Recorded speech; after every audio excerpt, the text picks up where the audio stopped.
Everybody, good morning or afternoon, whatever it is, wherever you are. Welcome to Big Blue Kickoff Live right here on Giants.com and the Giants mobile app. Don't laugh, Pearson. There are time zones. It's morning somewhere. This is true. Schmeelk Casillas with you, 201-939-4513. Do you know what time it is? Apparently, I do not. No. This week's screwed up because today's an off day. It's a Thursday, which is just weird. The players aren't here. They practice Tuesday, and it's messing me up. Labor Day Monday, the whole week is just a mess for me. It's an off week. Not the traditional start. Usually when you start the season, it's like, all right, this is how it's going to be. Labor Day kind of threw it for a loop this year, right? It did, a little bit, but that's where we are, and the Giants are getting ready to take on the Dallas Cowboys. Schmeelk, Casillas with you.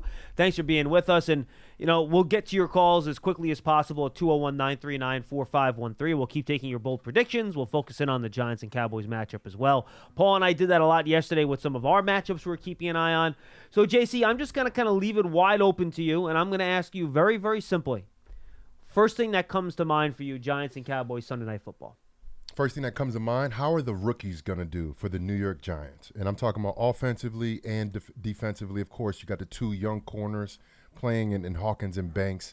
Looking forward to seeing that because we understand how this game is now. It's a vertical offense, right? Everybody's vertical offense. Everybody's, trying to get those big plays downfield. That happens in the passing game, right?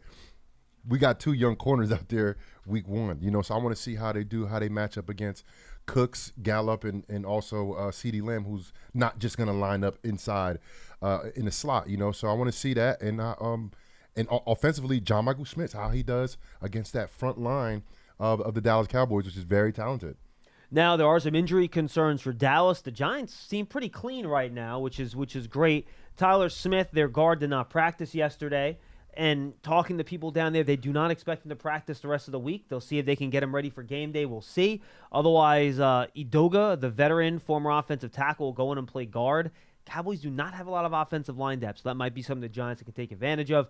Donovan Wilson, the safety, he had a calf injury that he suffered in the first practice of training camp.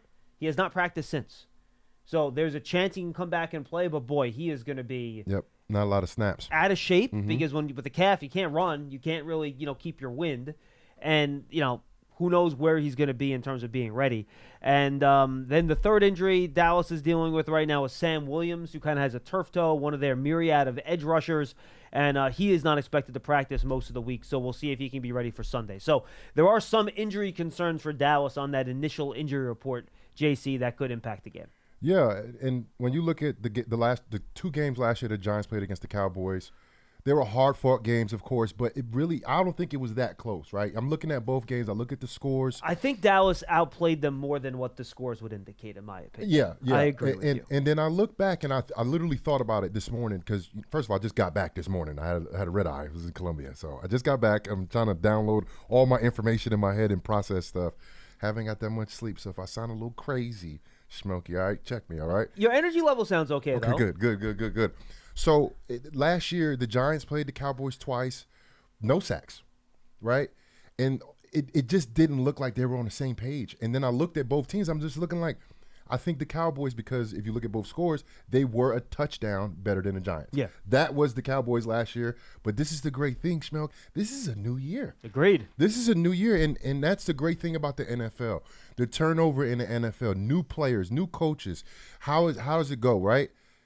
That's the great thing. And who knows which each team is going to be like. Because no team really stays the same, right?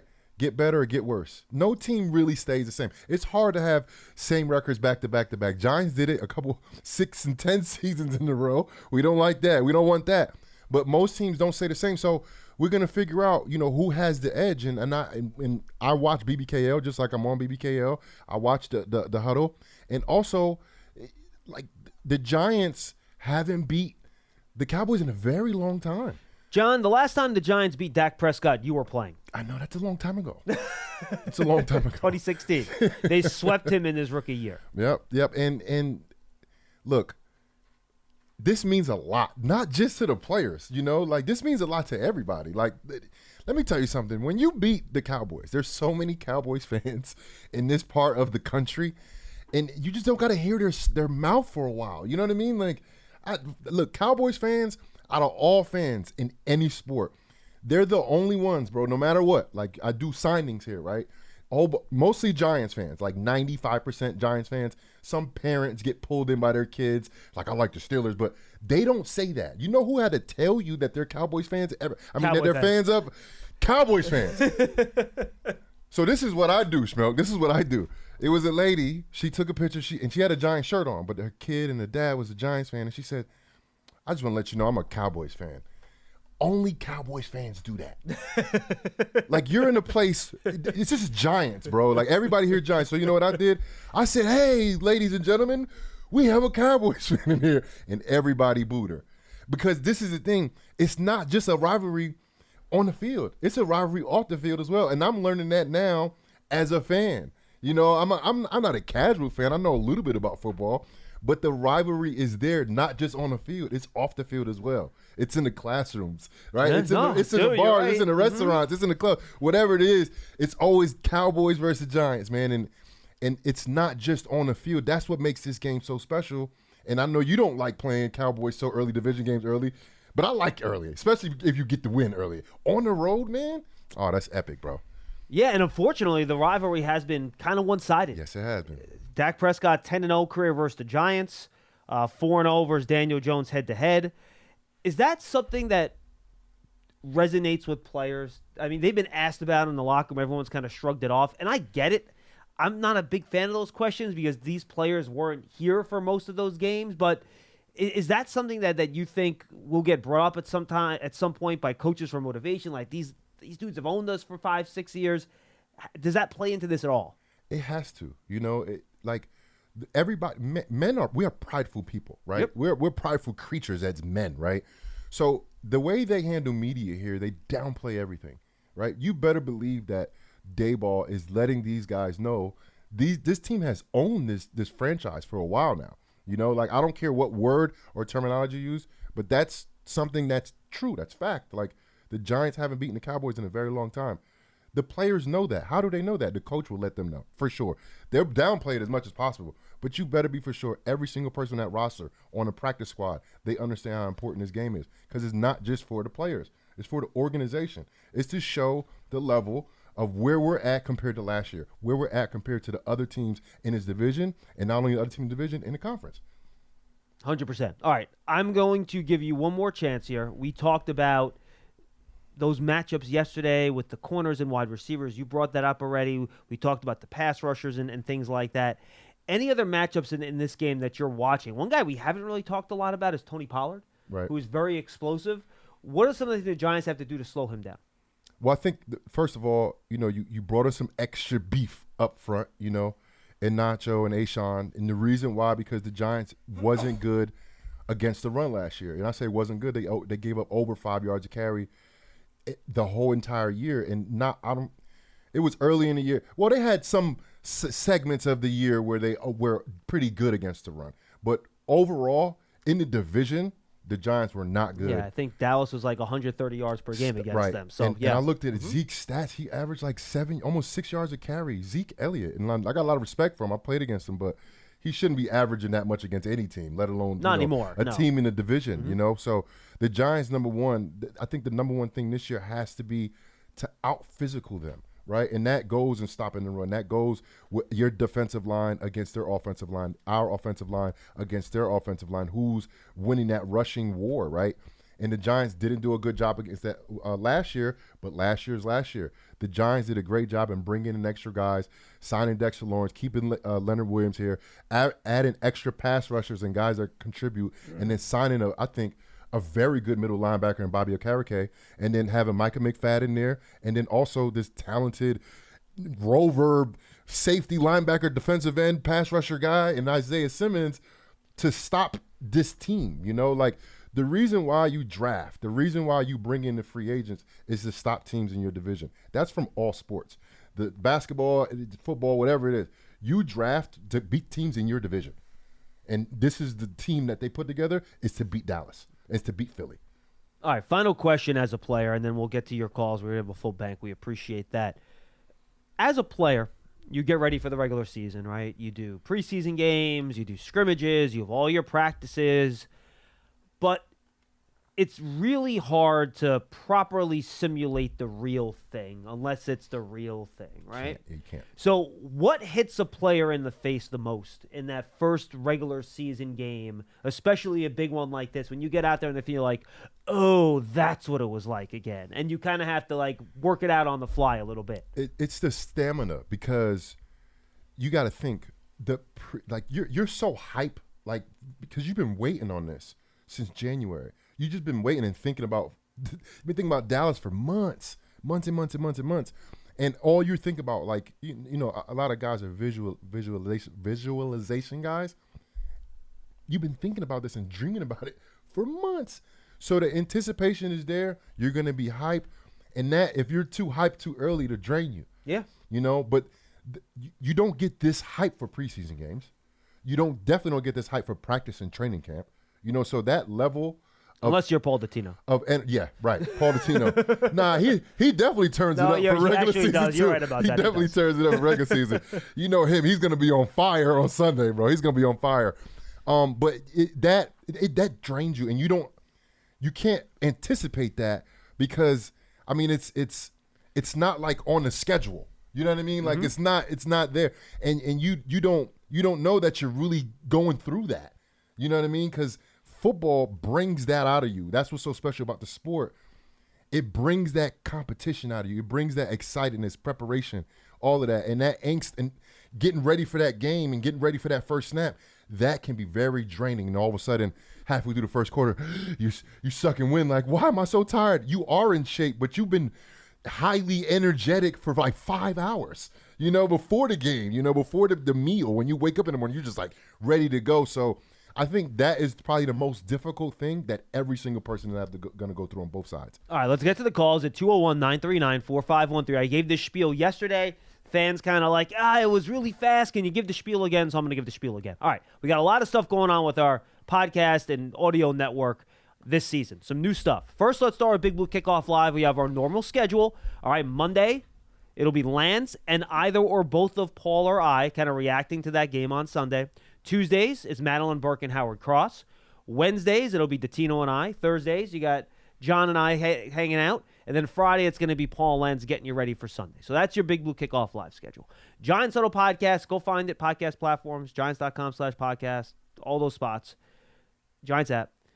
It'll be 5 days a week this year. We have a reaction that'll air Sunday night/Monday. That's going to be after the game, 15-minute reaction to the game. I'm going to get up as quickly as possible. Tuesdays, it'll be me and Sean O'Hara breaking down what we saw on film, rewatching the game on Monday. Wednesday, we're going to have a Papa's Perspective, which is kind of a look back at a memorable matchup between the Giants and the upcoming opponent. It's up there right now. He talked to Eli Manning about many of the Week 1 matchups against Dallas. On Thursday will be an interview with a national reporter or someone else that covers the Giants. This week, Lance talked to Devin McCourty, your boy, from the Patriots. And then on Friday, we're going to have our normal preview, which will be me with a player. This week's is Adoree Jackson. We'll have Brian Dable with Bob Pop on that episode. Trying to work out a couple other things as well. We'll do an opponent preview. So those are your Giant Huddle podcasts. And then we have the Giants Hangout podcast, which is launching next week. JC and Madeline Burke will be with you, and with a couple guests on Thursdays. It'll be Lance, Russ, and Howard on Mondays, and those will be kind of a roundtable debate show, 3 topics on each show, and they'll kind of go through everything. And, of course, we still have draft season, our college football podcast. That'll probably usually be Wednesdays, or that might vary. We have Her Playbook. We have our Spanish language podcast, so check them all out. Go to giants.com/podcast. The whole list is there. Check it out, and then search for them and subscribe on your favorite podcast platform. And if you're on Apple Podcasts, leave that 5-star positive review. It really helps us out, and we appreciate you checking out everything we're doing. All right. You got it? You got it? Good. 201-939-4513. Let's go to Marcus out in Portland. Marcus, you're taking a break from tracking the Damian Lillard saga to talk some Giants. How are you, buddy? I'm doing well. How are you, John? We're good. Good to see you too, JC. And thanks for your tenure as a Giant and all the good stuff you do for the community there in New Jersey. Thank you, brother. Appreciate it. Yeah. But back to football, of course. I wanted to talk about X factors on all 3 sides of the ball. I have 2 on each, so I'll try to go through quick. Sure. On offense, most importantly, of course, Saquon's back, but backup is always important. Matt Breida, we always talk about like how we saw those formations last summer that him and Barkley did. I think it's time for the team to finally open the playbook and make that happen. I mean, look, we saw them use Barkley and Breida a lot together, especially late in the year, like more than 10 plays a game a lot of times. And now you have other guys too, like Wandale and Paris Campbell. That's what I'm excited to see. That can work in the backfield too. The guys like Wandale and Paris Campbell and even Hyatt, like where are they going to put all the guys at, right? Sterling Shepard, he can do everything. Sterling's one of the best blockers on the team, regardless of the position. So it's like, what are they going to do this year with all this talent that they have on offense? I'm excited to see. Yeah, there's a lot. And it's going to be exciting to see Sterling back on the field. But since we have all this talent, he could take a little bit of time to get back just so he's 100%. And then John Michael Schmitz is going to be a very important piece to that offensive line. He has to be the rock. I know he's a rookie. That's a lot of pressure. He's a little bit older of a guy, but I think he can make it happen. On the defensive side, Hottie needs to bring back that juice that he had last season and just keep it going, build on top of that. And then Xavier McKinney, he needs to rise to stardom this year. Like, this is the year he needs to prove it. It's a contract year, I believe, for him, correct? Yep. Yes. Mm-hmm. Yep. He's got to go. He's got to do it. Last but not least, special teams, very important side, of course, of the game. It is the third piece of the game. Gary Brightwell, I could tell he's kind of been, I wouldn't say buried with special teams. It seems like Eric Gray is going to be taking that punt return and also kick return role perhaps, but we'll see. But I think he's got a lot of talent, and, he's Gary Brightwell. I think he's a great returner, but he needs to prioritize special teams, I guess, because he's not going to be seeing the offensive side more. And last but not least, Jamie Gillian needs to be consistent this season. He was great last season, but I want to see more boots and just want to see more from him. And that's all I have for X Factors. Love to hear if you guys have any. You don't have to do two, but I'd like to hear who you think will be an X Factor on all three sides of the ball. Okay. JC, what do you think? He did. First of all, that was a great list that he just put great together. Call. Excellent call, Marcus. Yeah, for Thank sure. Offensively, I'm going to go with a name that people are not really mentioning that much, but I think this year he's going to be the X Factor. I think I might have mentioned to you before, Daniel Bellinger. He's going to be the X Factor because everybody understands what Waller is. He's proven himself in the NFL, right? A couple Pro Bowl years of over 1,000 yards, had some injuries, but everybody knows he's a top 5 tight end in the league, number 1 paid tight end in the league. He's going to do his thing this year. Everybody knows what Jalen Hyatt is. Sterling Shepard's played in this league for a while. Daniel Bellinger, he was leading the team in receiving yards and touchdowns last year, if I'm not mistaken, before he got hurt.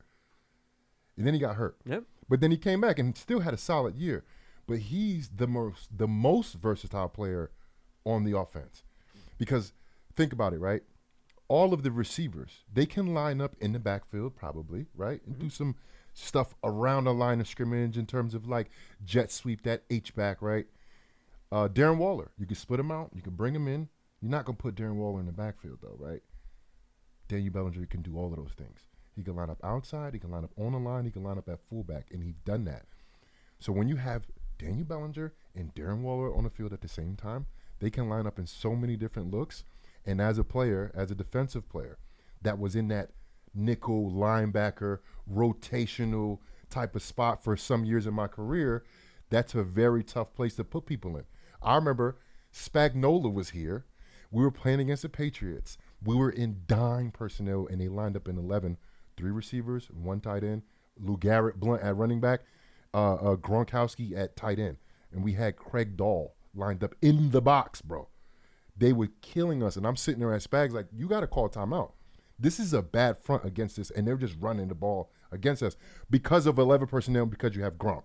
The way they can set up with Darren Waller and Daniel Bellinger, they can make it look like 2 running back sets, 4 wide receivers, 3 wide receiver sets, 2 tight ends split out, an H-back set. They can make it look so different. It can look like 21, 11, 12. Yeah, it's a good point. They can do everything with Daniel Bellinger on the field.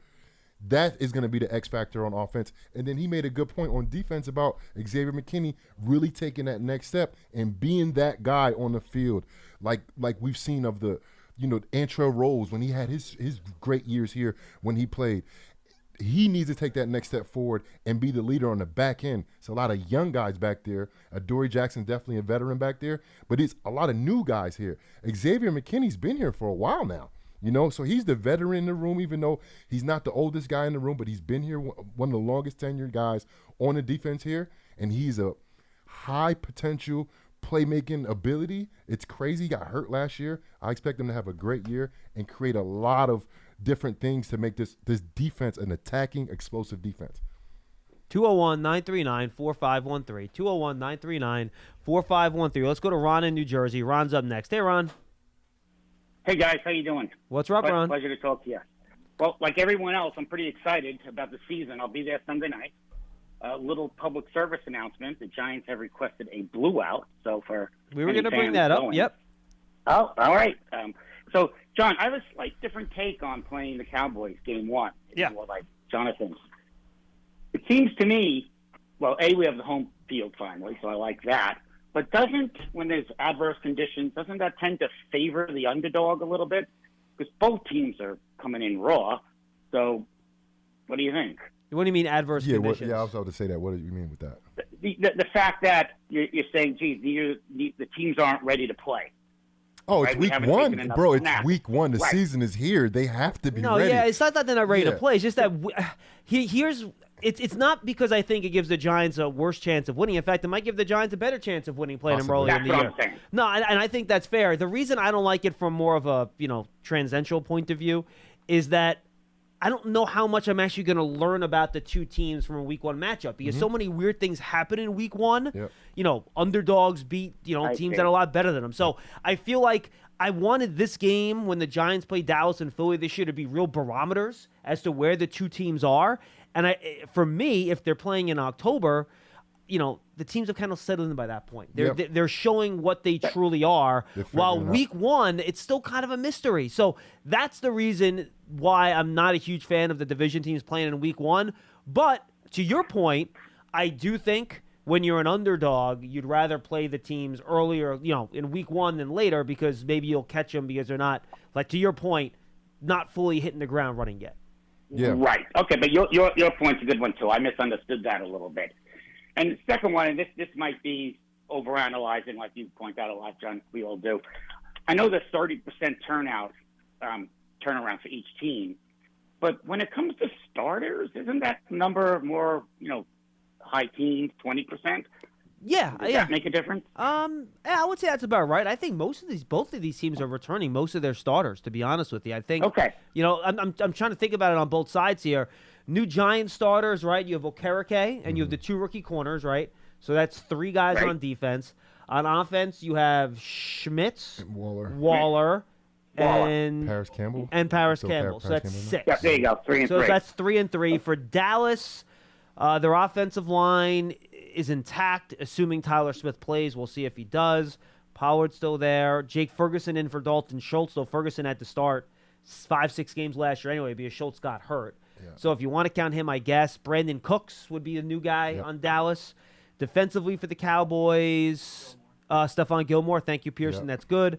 And I think that's pretty much it for the Cowboys defense because Mozzie Smith's not starting. He's going to be backing up Jonathan Hankins. So, and he was there last year. So I think the Cowboys have probably a little bit more continuity in terms of starters. Okay, fair enough. I'll leave you. I know you have other calls. No, good call. Giants beat Dallas. The Giants win Sunday. I think 11 wins. There's my bold prediction. I like it. All right, too. Put that down, Mr. Pearson. I think it was Ron in New Jersey. If the Giants beat Dallas, 11 or more wins. And by the way, he makes a good point. I was going to bring it up, but now since Ron led us to it, the Giants want a blue out at the game on Sunday. They're giving out rally towels. There'll be T-shirts for the first few people that come to the stadium. So get there early if you want the T-shirt. People. How many people they said they was giving that out to? It was like 25,000. Yeah, I think it was 25 That's or 35. a few people. Yeah, That's a lot of few people. I don't remember the exact number, so I don't want to give the exact number. If you want the T-shirt, get there early, but wear blue. I love the white Color Rush jerseys, too. Yep. I love them. They're one of my favorite jerseys. Just put them away for today. Yeah. For Sunday. Just put them away. In blue. Bring the blue. And blew out that stadium to root on the Giants to knock out those hated Dallas Cowboys. And don't forget, folks, if you want single-game tickets, they are still available. So make sure you go check it out. You know the schedule. You know the opponents. Go to Giants.com/tickets to secure your seat. All right, let's go back to the phones and say what's up to Cliff in New York. He's up next. Cliff, how are you? Hey, I'm good. How you guys doing, man? We're good, Cliff. All right, Cliff. Yeah, I can see that. Listen, I've got some comments about the matchup, but I wanted to address the big picture first. Sure. Yeah, I was a little shy last year about predictions. I wasn't shy about saying I thought Dexter Lawrence would break out, but for the team, I was so impressed with the way Dable did the preseason last year. He made me feel so good about the team. I really saw us as starting off like 4-0 and then crash landing in London and not sure what happened after that. And as it turned out, we started off 5-1. And the loss, and who would have predicted last year that we would have started off 5-1? And the loss came. Yeah, not us, by the way, Cliff. I think we were all surprised by that 5-1 start for sure. That's right. Yeah. So bearing that in mind, and that in that period we had to go to London, which is not a lot of fun because we're talking about this season with the 7 out of 10 games, first get 10 games on the road and a lot of prime time and to boot. We went to London last year and won the game and came home with a lot of changes in the schedules before we left and when we came back, and won the game when we came back against the Ravens, I think. And that impressed the heck out of me. So as far as the trenches go, I think we're there on the defensive line, assuming they're all there. And as far as health goes, as Madeline put it on Tuesday, touching wood, we're looking pretty better, good, whatever you want to do, being cautious not to jinx anybody. And that's a serious organizational effort from owners down through the players and the trainers and everybody and the coaches. They really are working hard on that, and I think it's paying off. A lot of that is luck, though, too, Cliff. Remember, you can absolutely, train that stuff. absolutely. A lot of it is luck. Absolutely. A lot of guys. I noticed Saquon is not the only guy that looks at the sideline when he's trotting back to the huddle, because you have to be mindful of the time clock for the next play, and you got to run back to the huddle, and sometimes you have to look at the sideline, and that was when he hurt his ankle. I saw that quarterback that went down to New Orleans now, what's his name? I saw him do that in a playoff game, and he didn't trip on anybody's ankle, He was with the Raiders then. So if the defensive line with Aziz and Kayvon on the field with Leo and Dexter and the backups are all there, if the line is that good, and I think it is, those are the guys that our offensive line has been going up against every day in practice, and it's more than just John Michael Schmitz going against Dexter Lawrence. Evan Neal's been going against Kayvon. So I'm feeling pretty good about the offensive line. So what I'm leading up to here is, what Joe Shane set out as an objective, which I loved, as sustained success, and which you defined last week. Are you there? Yeah, we're listening. When Joe Shane said in the presser about sustained success, and you said, let's define it, and we defined it as, you defined it as 9 to 12 wins a year and contending for the division championship, because without that, it's hard to go very far in the playoffs, so without winning the division. So I think right now we are challenging to be winning the division, and I think by the time we get to Philly, we have a really good chance of contending for the division. So with all that, and I'm less scared of well, first of all, we're not supposed to be scared at all, but I'm less concerned about the quality of the opposition those first 10 games than I am about the prime time and the travel. But so I think we can do better than we might think against the AFC East. And we all know we have to do better against the NFC East. So with that in mind, if we can do better than 500 against those two divisions, which is 10 games, I'm going for 12-5. And as far as the as the matchups go for this week, I think Dallas is due for a downturn. I thought the same thing about the Titans last year, and I was caught a replay of that game the other day, which was very nice to see. And especially the expressions of the fans in Tennessee. They were so surprised that we were so good, and I think we're better than we were, substantially than we were on that day. So as far as the matchup goes, I think Dak and his coach are being set up for being scapegoats, and they're in for a rough ride, but even if they're not, I agree with the recent caller. It does kind of help a lot to win on Sunday night, but I really think it's time. Appreciate the call. Thank you, Cliff. JC, what's your reaction? I mean, that was a lot. That was a lot. That was a lot. I was hoping Pearson was going to be like, hey, wrap this up. It was a lot. It was like. I saw you just staring at the camera. He did us. Like, I was like, okay. I don't know where to answer here. All right. He just kept on going. But, you can tell he watches the Giants all the time. He calls in. I've heard him, we've talked to him plenty of times. And he's predicting that the Giants get 12 wins. And I'm thinking if the Giants get this win this weekend, getting that first win of the season. We saw what happened last year when they got that big win down in Tennessee, 2-point conversion, like all of that good stuff. That's a great way to start the season. I'm telling you, for some reason, when you lose that first game, man, it's the second week is, I don't know, it's like you're pushing too hard. Like, it's hard to get that second win. People always say this all the time. It's hard to win in the NFL.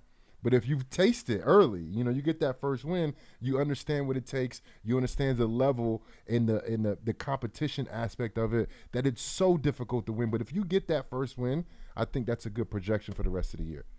Absolutely. And I think if you get off to a really good start here, I think it does kind of push you the rest of the year. We saw it last year, right? Yep. You built that cushion early in the year, so even though you kind of hit that little bit of a rough spot in the middle of the year, Which will happen. Every team hits that. Every team does it. No one goes through the full season being dominant the whole year. Even the teams that go on and win the Super Bowl. I mean, you were with Tom Brady. How often did those Patriot teams start the year a little bit like, we're still figuring things out, and then by November, they're rolling? So the 2014 year when I played for New England, I was in Tampa earlier that year. That's the year where they lost the first 2 games of the season, and they wrote Tom off. They wrote the Patriots off. He's washed. He's done. He's done. Remember that? I think it was like a big blowout. How'd that go, Pearson? I'm not mistaken. And then that year, I think we lost one more game that year, just one, and then went on to win a Super Bowl. And even my New Orleans year, my first year, 2009. And also a few more after that, by the way. Yeah. We went 13-0, right? We went 13-0 to start the season. The last 3 games we lost. And everybody wrote the Saints off. No team has lost 3 games and went on to, win, go to the Super Bowl, let alone win the Super Bowl. So you just never know, how the season goes, the ebb and flows, But the point that you make about teams not really being the teams that they're going to be early in the season, especially week 1, and a lot of wacky things happen week 1. I get all of that. But you got to understand, the player in need, like... Oh, no, none of that matters for you guys. Philly? Like, I want to go to Philly. I want to go down there and beat them and drive back up, and that'll be the best ride up I-95 I've ever had. And I hate driving on 95. I hate driving on the turnpike. But that would be the best ride ever, bro. Like, the player, we want it no matter what. Like, we want that competition, and that's what the Giants want. The Giants, I'm telling you, once that schedule came out, I know everybody in that locker room was excited that they matched up with Dallas and hosting at home, bro. I mean, Sunday's going to be electric, bro. Like, it's going to be electric, and I'm feeling it now. Like, I just took my little vacation to get away because I know this hall I'm jealous, that we're about to go to. You know what I'm saying? We're about to go through this nice little hall. And we're going to be locked in. And this is the start. And I'm already feeling it. I'm already sensing the energy in the building in New Jersey. And it's hot today, too. It's going to be hot this weekend, ain't it? Yeah, it is. And chance of thunderstorms at the stage on Sunday night, by the way. Good times. So what does that mean for us if we're outside? We're in the cover. But if there's thunder or lightning, we got to go inside. We're probably going inside. Right, That's okay. Correct. Good. That is probably correct. My mama going to be mad at you, Schmeelk. We get hit by lightning. Yes, I would also like to avoid getting hit by lightning. I think that is a good goal for our first regular season pregame show together. Let's avoid getting struck by lightning. You got a deal? Yes, sir. Mm-hmm. Okay, very good. Now, one position group, JC, we haven't talked about much, and we talked about the change with one of our callers, at tight end for the Cowboys. Dalton Schultz isn't there anymore, and Jake Ferguson is. How do you think, and you've gone against more classical West Coast offenses before. Remember, Mike McCarthy's there, Brian Schottenheimer is there. They're both from the old school West Coast offense schools. How do they want to utilize the tight end position in terms of how they want to utilize those guys? Because in the past, it seems like Cowboys tight ends, going back to Jason Witten and even Jay Novacek, have always just given the Giants fits. Yeah, because it's a matchup issue, because it's like, who's going to match up against a very talented athletic that can do inline stuff, that can split outside? Who can match up against him? A guy like Jason Witten who can run really good routes. Even later in his career, when he wasn't creating separation, he just knew how to play the position so well and the body position so well that every single matchup was a problem for him. And that's what all of these tight ends, that's why the tight ends are so special now in these offenses, because offense is all about matchups. So who's going to cover this guy? Is it going to be the big linebacker that's stuffing the run? Can he match up against him? Or is it going to be the safety or the nickel, the corner, that guy that can cover, but he's outsized, right? So who's going to match up against this tight end? Jake Ferguson played at Wisconsin. Very good blocker, of course. You got to block really well when you're playing for Wisconsin. And then he's also a little bit of a receiving threat. And then what makes him more of a threat is the presence of a good run game, which Dallas has, and then the presence of weapons outside. That's what makes Jake Ferguson more of a threat. And it's all about those matchups. Who can they match them up against? I like the Giants' matchups against the tight ends for the Dallas Cowboys this year. I like them, especially with Isaiah Simmons in there. All right, folks, we had to clear the phones. We're trying to have a special guest call into the show. I'm not going to tease the name because if it doesn't come through, I don't want to tease people. But we had to clear the phones, so we're going to chat here for a second. Hopefully we'll have our guest on in a couple of minutes if they can, in fact, call in, which it looks like they're going to. We just got to wait for them to actually do it. So stand by. If you're trying to call in, don't. We're trying to keep those phone lines free to get this guest to call in. So just hang with us a little bit. All right, you talked a little bit about the Giants' defense against the Cowboys' offense, JC. How do you want to attack that Cowboys' defense if you're the Giants' offense in this game? I think you make sure you establish – like, I'm always going to believe in this kind of thought process, and I always speak about it in every post-game, pre-game show that I do. I think you got to be physical and establish physicality first, but then also test them vertically. The Giants didn't really do that last year because – offensive line, blah, blah, blah, blah. We talked about this on so many BBKO shows. The talent at wide receiver, offensive line, all that stuff. They've corrected or at least addressed all of those question marks we had about the Giants' basically vertical passing game. And I always thought that to mix up in the first 15 plays, usually they're scripted. And, of course, if you go off script, second and long, whatever the case, third and long, you're going to go off script. But there's a script. And usually not the script that Tom Brady and everybody talking about. I'm talking about a literal script, bro. Like there's a literal. It's called the first 15. It's a literal script, and in that you have different formations. You're running you're running guys in and out. You're giving a deep play, a trick play, maybe multiple shot plays, run plays, different formations. That's why when games start, it's always like Daniel Jones, whoever it is, Joe Burrow. They're like, oh, he's 8 of 9, and he connected with 6 different receivers. That's the first 15 because it's designed to throw different looks at the defense. And I think you attack that defense early by going up top early, but then also trying to establish a run, not only with Saquon Barkley, but with Daniel Jones, Paris Campbell. You utilize everybody to attack the edges and then hit them downhill. I think you attack their best player, which is Michael Parsons. You go right at him. Because I think if you go away from him, he's so athletic. He's so quick. He'll chase you down, right? He can track down anybody in the NFL. He's so fast. He's so explosive. He takes great angles. He's a hustle player. And by the way, not that he's bad at the point of attack, but you'd rather have that than him trying to track you. Actually, yeah, because the way he plays football, he takes such great angles. People talk about him at the point of attack. I'm talking about him away from the ball. Yep. He takes such great angles. He could get angles because he takes great angles, but if you attack him, that's the best way. You can throw double teams on him. You can because he's not a big guy at that pass rushing position. What, he's like 250 probably, maybe 260 maximum? I think 255 maybe at the most. So a guy like that, you're running plays away from him. That gives his athleticism even more of an advantage for him because he's basically using his athleticism to get to the play. When you're at the point of attack, sometimes your athleticism can get you in trouble because you want to get around blocks or something like that, and that creates space.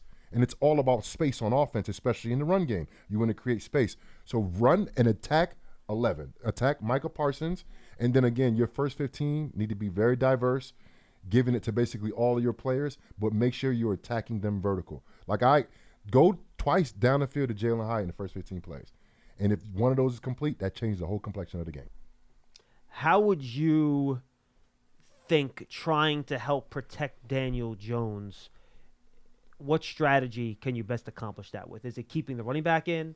Is it sliding towards Parsons' side? Is it keeping a tight end in? Is it just we're not doing a lot of 5-step and 7-step drops? This is all quick game, RPO, play action. What plan, or maybe you pick a little bit from all the baskets, would you think is best to try to keep this offense productive and just trying to prevent that Cowboys pass rush from blowing up the game? I think you hit it. That quick game, that RPO game, making those pass rushers think. Don't let them sit back in 3rd and long and they know what's coming. Which also comes back to running the ball well early, by the way. Right. Yeah, exactly.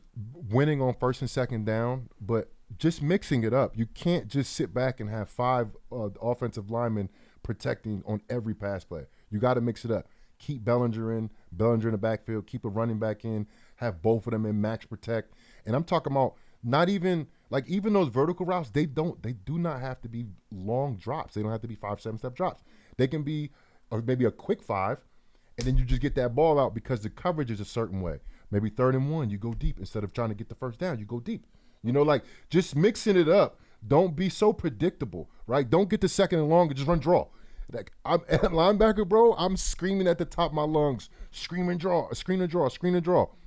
And if it happens, it's like, okay, we knew that was gonna happen. Let's go off script, guys. And I think Kafka, I think they have that ability to be creative. And now that they have the talent, they can be more versatile. So not only they have Kafka's creativity, and then Daniel Jones, we saw his brilliance last year in it was the Bears game, where he's just the fakes that he was given confused everybody. And I'm just sitting there like, why are we not doing this? But the Giants just mixed it up last year. They did a lot of different things. Run pass, run heavy with Saquon early in the year, run happy early with the play fakes by Daniel Jones. And then it came to quick steps with Daniel Jones, like later in the year, with his progression being quick 1, quick 2, run the football with Daniel Jones. You saw different ways that the Giants attacked defenses last year, and I expect them to do the same. That's why I'm so excited, because both Kafka and Wink Martindale, like, they're almost unpredictable. Both offensive coordinator and defensive coordinator, they're almost unpredictable. You almost don't know what you're going to get. We saw Wink Martindale last year blitz very consistently and then kind of peel it down for like the last couple of games of the season. He did. You know, and Mike Kafka, like I said, all the different ways that the Giants attacked defenses last year, almost heavy with Saquon early in the year, and I don't know why they moved more to like the Daniel Jones running the football, but it worked. And the Giants got better as the season went on, and when the season at the end, the Giants were a playoff winning team at the end of the year, you know? So I'm excited about this. Like I told you my energy's all over the place. I'm just like, I took an energy drink before this. I'm like ready to go. Like I'm like ready for game time, bro. Like I'm here. All right, and now we're going to welcome in our special guest. He is Cowboys tight end Jake Ferguson. Jake, you got John Schmeelk here and fellow Wisconsin Badger Jonathan Casillas. Thanks for being with us today. How are you? I'm doing good. Thanks for having me. Now, we have 94 degrees up here today. My understanding is that's a little bit rougher down there in Big D, the temperature? Yeah, oh, yeah. Yeah. Us Wisconsinites aren't built for this kind of heat. All right, Jake, let's start here. The big story this offseason is Brian Schottenheimer comes in as offensive coordinator. Mike McCarthy is now calling plays. Obviously, you're not going to give out any state secrets here, but for fans watching at home, how might your offense look different to them compared to what you guys were doing last year? Yeah, I think it's with Shotty coming in here, I think he just made an emphasis to, find that connection and make it a connection between everybody, where it's not just, QBs and receivers, QBs and tight ends. It's we're bringing the O-line into this. We're bringing the running backs into this. We're all on the same page. And I think through camp that was a big emphasis, and just the connection is going to be a little bit stronger, and you'll start to see that. And I think that's what helps teams make that big jump and get to that next level. Jake, playing at Wisconsin, we understand that rivalry game against the Minnesota Gophers, right? We understand that the team speaks about it all the time. You know, you talk about the Axe, and even with Iowa and all the other Big Ten teams that you have that like natural rivalry with. This is a huge rivalry.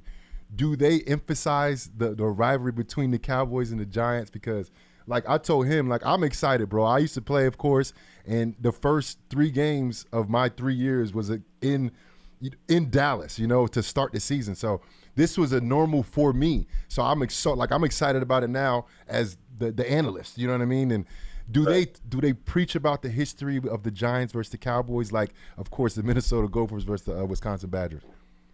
Yeah, I mean, we definitely get a strong emphasis at the beginning of the week that it is a divisional week, but it's also the New York Giants week 1, and that's I mean, you just see that around the facility how fired up everybody is, and it's contagious. I mean, just like you said against the Minnesota Gophers, Wisconsin Badgers, it's that same sort of energy in the building the whole week, the entire week, and like I said, it's infectious, and it makes you just want to get out there on Sunday and just put your head down and go after it with your fellas.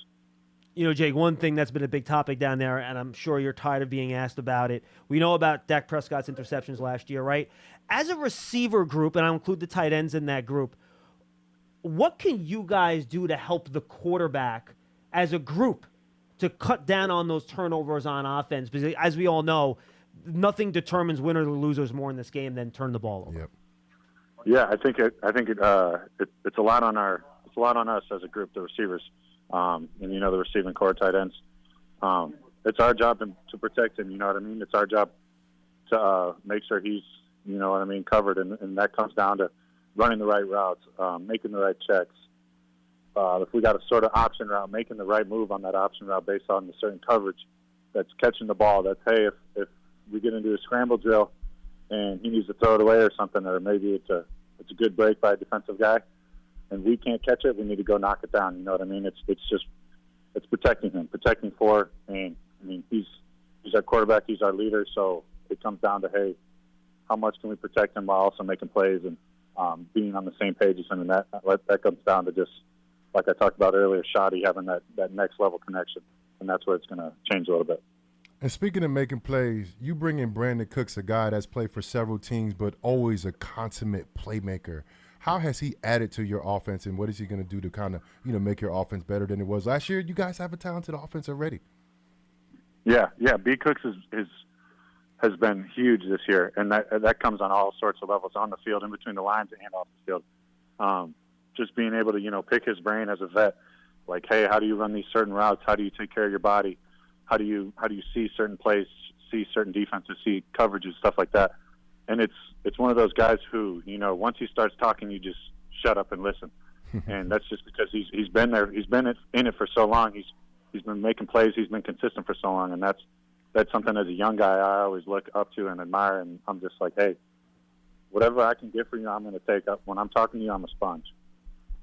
I want to ask about you, Jake. Last year, you had to step in when Dalton had his injury midway through the year. You got a lot of action, the starter, but now you're stepping in as the full-time starter. I know you have a very heavy room, Peyton Hendershot. You have the rookie Luke Schoonmaker. But what were your big goals this offseason in terms of areas you wanted to improve as you knew that your role might increase a little bit with Dalton Schultz's departure in the offseason? Yeah, I think one of the big focuses was, my body, one, and then also, well, first my body, getting rid of the little love handles that we get at Wisconsin every once in a while, giving up chips, stuff like that. Eating those cheese curds up there. Cheese curds, yeah. I mean, had to get those out of the diet pretty quick. But yeah, I think also just learning our scheme as an offense. So when I do, when we got into camp and we get into, sort of week 1, when I do put my hand in the dirt or I'm out there lining up, I don't have any questions. It's I see this, I see that. Okay, it's go time. So I think just being comfortable in our own scheme and, knowing what I need to do at a certain time and what our goal as an offense is on certain plays is something that I really made a big focus this offseason. No doubt. And we talk about, like, the personal aspect of the game, and it's usually talking about players, right? But when you're in a division and you play in a team twice, you understand who their defensive coordinator is and who their offensive coordinator is, right? Wink Martindale has been here, and he's a guy that we talk about all the time in the job he does with the guys that they have on the defensive roster here. What do you see from Wink Martindale that you guys preach and you guys got to basically watch for every single time that you guys play against the Giants? Because not just the players, but Wink and his kind of like idealistic of how he's running the defense. Right. Yeah. I think he does a good job of there might not always be a big name guy in there or whatever, but those guys are playing and they're playing to their scheme, and that's when you find out how sound the defense is, and that's really when you like sort of kind of on the offensive side you kind of see that connection in the defense, and that's something really you got to kind of look in at the beginning of the week and kind of hone in on as an offense and be like, okay, how do we beat these guys? What do we have to do to beat these guys? And I think it's always a great game, offense versus their defense, and I'm just excited to get out there. All right, final question, Jake. Just following up on Jonathan's question about Wink. He's going to try to dictate to you guys what's going to happen, right? They're not going to go back and play two safeties, eat the whole game, and, bend but don't break. They're going to blitz. They're going to make you guys adjust. They're going to make you guys maybe try to go faster than you want to go. So when you have a defensive coordinator that's trying to set the tempo like that, as an offense, what do you guys try to do to not allow him to do that? I think we set the tempo in our own sense. We follow our training. We trust our training. We trust our scheme. And I think that's where it really comes down to, playing your own game and not trying to be somebody who you're not. And that's where, offenses make those jumps. And it's kind of where you stick to it if it's going to work. You know what I mean? Don't make super major tweaks that might get you in trouble. And I think as an offensive whole in our scheme this week, we've done a really good job of just sticking to who we are as an offense and our original scheme. Well, Jake, believe it or not, here with the Giants, you were a big topic of our show last year heading into the draft. We all love you as a tight end. We were all kind of heartbroken when you went to Dallas, to be honest with you. So it is a pleasure talking to you on the phone. We love watching you play. I'm not going to wish you luck on Sunday, but I'm going to say thanks for coming on, and we will see you on the field on Sunday. Thank you, Jake. Jake, good luck this Sunday, brother, on Wisconsin, brother. Yes, sir, on Wisconsin. Thanks for having me. Thanks, Jake. Jake Ferguson, tight end for the Dallas Cowboys. We have 7 minutes, by the way, folks. You want to call in? Now you can get in. We'll try to rapid fire like 2 or 3 calls if we can the rest of the show. How about that? Jake Ferguson, we were going to record him for the huddle on Friday, but the only time he could come on was during the show today. So Jake Ferguson live. Why not? I'm not going to lie to you. When I saw the name, I'm like, is that can't be the time. We have the enemy on our show. When did we start doing this? No, see, this is information gathering. JC. I like it. I like it. This is espionage. I like it. This is trying to get something Jake. out of them that maybe will help us prepare a little bit better for the broadcast on Sunday. I like it. And we're also going to replay that on the radio pregame of course, on Sunday I'm going to too, show Jake Wink Martindale all your notes that you took. And then we're going to make sure that he knows everything that Jake told us, okay? And you were the perfect agent for this because you're the Wisconsin guy. I lured him in. So you get him comfortable. Hey, Badger. Now tell us your game plan against Wink. He was actually good about not giving us anything, to be honest with you. Yeah, he's smart. He understands who he's talking to. Good dude, though, by the way. Yeah. Good dude. Yeah. And I thought really good stuff, especially about, how their offense might look different with Brian Schottenheimer. Can you kind of dig in a little bit more of kind of what he talked about there, trying to grow a connection between all the players and making sure everyone's in sync? Yeah, you know what? And if we would have had a little bit more time with him, I would have asked him, like, what did he learn this first year? Because it's only his second year in the NFL. Unfortunately, they had to get to a meeting, so we had to let him go. Yeah, right. But I'm just saying, I wanted to know what he has learned that's going to prepare him for this year. Well, he talked about his trying to get his body right. That's Right. kind of why I asked that question, what he wanted to improve heading into his second year. And physically, I guess, was a big deal for him. Yeah, because you're learning so much. So this is everything for him. Like, he's in his sophomore year. As a sophomore, you still don't really know quite yet. Like you went through it 1 year, but you're sitting there like you got to do it a couple times for you really truly know and understand how everything works. So he's just figuring that all out. But I think he's above and beyond because, like we talked about earlier, right before he called, the way the Dallas Cowboys use their tight ends, they're using them both in the run game and in the passing game, and they switching them up as well. Sometimes he's lined up on the front side of plays. Sometimes he's lined up on the back side of plays. Sometimes they run a lot of 12 sets, and they run the ball both ways, right? So I think he, first of all, a tight end from Wisconsin, he understands how to run block, and I compare him to our Danny Bellinger. And you know how highly I feel about Danny Bellinger from earlier in the show. No, they are. They're very similar Very players. similar guys, Yeah, right? for The sure. guys that are going to stay in line, and you can keep them in all game because they can do everything at that tight end position. They're not tight end specialists. They're true tight ends that's going to be able to help you in the run game and the passing game. You know who's crushed he wasn't here for that? Ooh. Paul Dottino. Oh, Dottino He loved it, Jake Ferguson. coming out when he was coming out. Oh, my gosh. Pearson, right or wrong? Was he not? Yes, he Yeah. was in love with Jake Ferguson. Yeah, he's going to be annoyed that he wasn't here for that. Oh, well, sorry, Paul. All right, we got a couple calls. Let's try to get him in before we say goodbye. We'll try to rapid fire here. We got 4 minutes, because then I have to do a hit for DallasCowboys.com at 1:30, believe it or not. So we got 4 minutes, and we got to go What is going real on quick. with this show? Doug in Glen Falls is up next. I'm a busy man, Casillas. Doug, what's going on? Hi, John and Jonathan. Jonathan, What's up, this brother? actually is directed to you.